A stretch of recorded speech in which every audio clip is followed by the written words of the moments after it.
Le Ritz est le nom d'un hôtel situé sur la mythique place Vendôme à Paris, apparaissant dans nombre de classements comme l'un des palaces les plus luxueux au monde.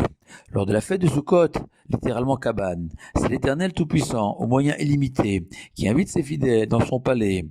comme l'écrit le roi Salomon dans son Cantique des Cantiques. Et Vianney Amelech Hadarav, l'Assemblée d'Israël déclare: le roi du monde m'a conduite dans ses appartements. Et les Gaon de Vilna révèlent que les appartements divins renvoient à la Soukha. Idée confirmée par certaines lois concernant la soukha, justifiée par la sainteté de cette cabane, comme par exemple l'interdiction de propos légers ou comportements indécents dans la soukha. Et on peut s'étonner que la résidence du maître du monde, ses appartements, sont en pratique une simple cabane, au toit si fragile, loin des critères requis pour être considéré comme un palace. À moins de comprendre que la qualité et la beauté de la soukha ne se mesurent pas à la hauteur des plafonds, à la multitude de serveurs et services disponibles à chaque instant pour les heureux clients des grands hôtels. Non. La grandeur de la soukha, son envergure exceptionnelle, sont justement liées à son côté provisoire, fragile, vulnérable, car la plus belle des sensations pour un homme est de ressentir que ce monde-ci, nos existences, nos biens, ne sont pas des acquis éternels, telle la soukha, et qu'il faut savoir apprécier chaque instant de la vie, chaque ressource que Dieu nous a offerte, et savoir en profiter. Et que quitter nos maisons, les biens les plus durables et les plus stables que nous possédons, est l'expression la plus claire de cette volonté d'un juif de vivre dans cette dimension du provisoire, du fragile, manquant de confort. Tel un homme en voyage vers une destination merveilleuse, se réjouira de chaque mètre le rapprochant de son but, quelles que soient les conditions de voyage, même si a priori on souhaite tous voyager en business class. Ainsi, au sortir de Kippour, blanchi de nos fautes et prêt à entamer une nouvelle année, Sukkot nous rappelle cette vérité basique mais fondamentale, mentionnée dans les maximes de nos pères, que ce monde-ci est semblable à un prose d'or, un long couloir, une immense antichambre donnant sur une salle fabuleuse, le monde futur, et que le plus grand échec de la vie serait de l'oublier, de ne pas avancer dans ce couloir si complet,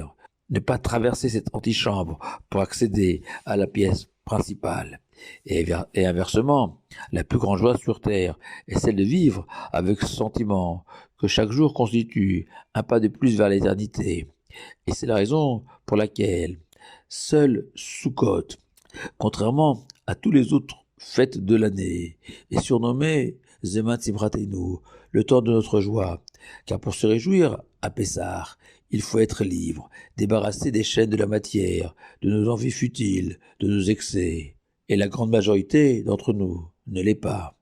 À Shavuot aussi, il faut aimer la Torah, l'apprendre, l'étudier, mais à nouveau, la majorité d'entre nous ne l'étudie pas suffisamment pour l'aimer.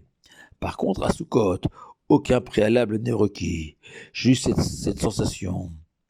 que nous ne possédons rien, que nous sommes peut-être plongés dans un tas de problèmes financiers, familiaux, de santé ou autres, mais qu'importe, rien ne doit faire oublier que nous sommes sur le bon chemin,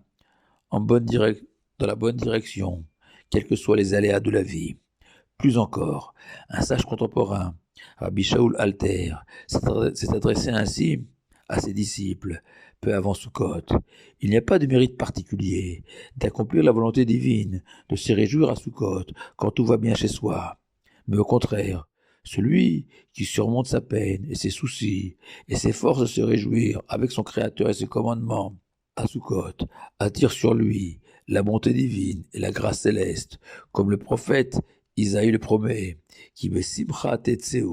littéralement, car dans la joie vous sortirez de l'exil, qu'il faut comprendre selon les sages chassidiques, comme signifiant par le mérite de la joie, vous serez délivrés de l'exil. Et Rabbi Shaul Alter conclut son message en souhaitant que nous puissions avoir la force et la volonté de résister à l'épreuve de la morosité, de la tristesse, durant ces jours de Sukkot, période heureuse par excellence, quelles que soient les circonstances. Le Gaon de Vilna enseigne que la mitzvah de se réjouir à tout prix à Sukkot est peut-être l'une des plus difficiles de toute la Torah,